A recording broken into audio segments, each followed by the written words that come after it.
Fala galera, beleza? Aqui é o Douglas e nesse vídeo eu vou falar sobre o Mount Point S3, que é um software novo, open source, que quando eu vi que ele foi para a fase de produção, porque antes ele não estava, eu fiquei bem feliz, porque eu já vi muitos casos onde eu poderia utilizar um produto como esse para atender uma necessidade. Como o próprio nome já diz, ele faz um ponto de montagem de um S3 dentro de um servidor ou de um container. Então esse software é responsável por fazer esse trabalho de montar e fingir que é um file system dentro desse sistema. Então antes de eu falar aqui sobre o Mount Point, se você não é inscrito no canal, não deixa de se inscrever que eu estou sempre postando essas dicas rápidas. A ideia é pelo menos 2 vezes por semana, já faz uns dias que eu voltei com o canal, então beleza. Mas vamos lá, se inscreve e ativa o sino caso você queira receber mais notificações. Então, Mount Point for Amazon S3, como você pode ver no desenho, é a ideia de você ter um S3 bucket dentro da sua conta AWS e fazer um mapeamento dentro de seus containers. Vamos considerar aqui um auto-scaling, poderia ser pods, vamos falar que ele vai ser, na verdade, uma própria EC2. Né? Então, essas EC2 têm um /images. Esses /images, eles vão ter um apontamento diretamente para os objetos. Então isso daí é uma solução muito legal, porque você não precisa ficar trabalhando com a AWS CLI, com SDKs e até mesmo outros produtos para conseguir integrar diretamente com o S3, com os objetos do S3. Mas não é tudo maravilha, né? Então, para todo problema você tem um tipo de produto. Claro que ele não vai atender todas as necessidades, mas ele atende algumas específicas que eu vou falar nesse vídeo. Então, o primeiro ponto é que ele é de um projeto open source, você consegue adicionar valor se necessário, adicionar funcionalidade, contribuir e também a ideia dele é que ele é escrita e leitura. Mas o escrita aqui está entre aspas duplas porque é muito importante. Como o S3 é um objeto, ele trabalha com objetos e não com edição de blocos, então você não consegue editar um arquivo existente. Essa opção não tem. Da mesma forma que fazer um delete de um arquivo dentro do Mount Point não é suportado. Então você tem um file system localmente no seu servidor. Se você quiser deletar ele, atualmente ele não está suportado. Então, na data desse vídeo, é um produto muito novo que foi lançado recentemente, mas até então não está. E a ideia é que através dele você consegue fazer get, list e put e não consegue fazer delete. E esse put não é de override, tudo bem? Porque ele não suporta você editar um arquivo existente. Então, se você tem um processo que cria um arquivo, mas ele é um processo que ele agrega dados para um arquivo, então isso daí é um problema. Porque quer dizer que o arquivo vai ser criado, depois ele vai agregar o dado. Isso não funciona. Na verdade, você tem que ter esse arquivo criado, então ele é um objeto dentro do seu sistema operacional, aí sim você armazena dentro desse file system que ele mapeia. Legal, então isso é muito importante você entender. Mas o maior objetivo dele é te ajudar mais na leitura, claro, ou na criação de novos arquivos. Imagina o número de aplicações que não tem exatamente esse padrão de criar arquivos e também de ler. Como, por exemplo, um sistema de RH, onde você armazena vários dados de pessoas, imagens, um sistema de reembolso, onde você não vai editar imagens, você vai criar novas imagens, ou qualquer outra coisa que você precisa anexar dados. Então você consegue anexar sem necessariamente usar um SDK, um CLI ou alguma outra solução. Então assim, ele é um replace? Não necessariamente. Por quê?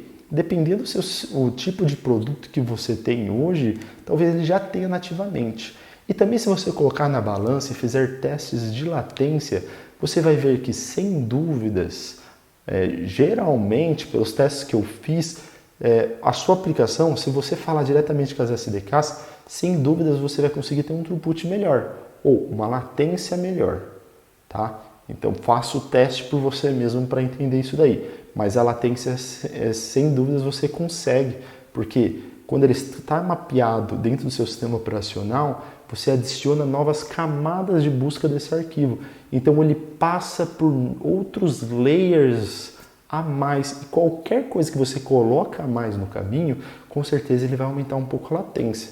Mas quando eu falo aumentar um pouco a latência, estou falando de milissegundos, com certeza, né, pessoal? coisa pequena que, de acordo com o seu sistema, ninguém perceba, ou de acordo com o tipo de seu sistema, isso seja muito gritante, né? Muitas pessoas percebam. Então ele não necessariamente é um replace, mas ele é um replace quando você tem uma aplicação muito legada. Mas não vou adiantar porque eu quero falar sobre isso no final. Legal. Então ele é simulado como um file system. Você instala esse software, você executa ele, faz o mount, e a propósito, ele é só suportado por Linux atualmente. Não coloquei aqui, mas existe sim. Você consegue ver lá no próprio projeto do Git, que está no GitHub, tem o forecast para os próximos meses, anos, e tem lá uma atividade que está sendo avaliada na atual data para adicionar o suporte para Windows, mas por hora está para Linux. Então, o que acontece? Você instalou o software, você executou o comando para montar ele, e ele vai aparecer como um file system no seu sistema operacional. Dependendo de onde você estiver rodando, o tipo de sistema operacional, na hora que você dá um DF, ele não aparece logo de cara. Mas se você escrever um mount, ele mostra que está lá o file system, quais os file systems estão montados. Então, de fato, ele fica montado como se fosse um file system. Legal. E ele pode ser muito utilizado por EC2 e containers, né? Você consegue, dentro de um container também, fazer isso. Porém, hoje não existe um driver do Mount Point para funcionar com o IKS ou o ECS na data de hoje. Mas mesmo assim você consegue ter esse software pré-instalado e a montagem acontecer na hora da geração de iniciar o seu container. Legal. Ele é uma solução totalmente free, né? Ele é open source e free. Você só paga pelas operações. O que são essas operações? Então está localmente no seu computador, no seu servidor, né? Se você precisa abrir um arquivo, por exemplo, abrir um arquivo é o quê? É um GET. Então você faz um GET. A cada 1000 GET existe um custo. Isso daí não é diferente se fosse um SDK ou se for via AWS CLI. E são de coisas decentes. O custo é muito baixo, mas é um custo que existe. Então você paga por esse valor da operação, que é a mesma coisa que se você tiver manualmente uma interface gráfica, ou via AWS CLI, ou via SDK, ou qualquer outra solução aí que você faça esse meio campo. Beleza. E o acesso para permitir, então você instalou ele no seu sistema operacional. Quando você faz o mount, você precisa dar permissão para chegar nesses 3. Como você tem essa permissão? Através do próprio IAM. Ou você tem as keys aqui dentro do servidor, ou você tem uma role, né? Que eu já falei em outras aulas o que é uma role, o que é uma key e assim por diante. Então, o gerenciamento do acesso é feito via esse tipo de coisa. IAM, role, e as políticas que estão anexadas naquela role. E aí, qual que é os 2 pontos mais importantes que a gente tem que falar agora que você já entendeu a solução? Quando eu devo usar? No meu ponto de vista, para aplicações legadas, o que acontece? Quando você tem uma aplicação legada, uma aplicação muito antiga, uma aplicação que não tem mais suporte, e você gostaria de migrar para a cloud, para a AWS, você consegue. É só fazer uma replicação do seu servidor com uma solução que pode ser um MGN, ou alguma solução que replique bloco, aí seu servidor magicamente aparece na AWS. Mas aí como você consegue adicionar pequenos pedaços de modernização? Por exemplo, se você armazena arquivo local, você nunca conseguiria ter um autoscaling aqui. Você não concorda? Deixa eu explicar aqui um pouco melhor o que eu estou dizendo. Se você tem localmente, e eu falei já neste canal, os arquivos que são criados através da sua aplicação, você tem uma solução stateless. Isso quer dizer que, se você tiver um EC2 que você copiou e jogou para a AWS, com a sua aplicação instalada, aplicação legada, e ela armazena estado, ou seja, novos arquivos aqui dentro, você tem um problema, porque você não consegue utilizar um autoscaling, porque se esse servidor morrer, já era. Então, se está muito rápido esse ponto, vê o vídeo que eu coloquei sobre a diferença de stateless para stateful. Então, como que você poderia fazer? Todos esses arquivos, ele estava no file system lá dentro, poderia ser images, ou poderia ser dados. Vou colocar um /dado, objetos, /objetos.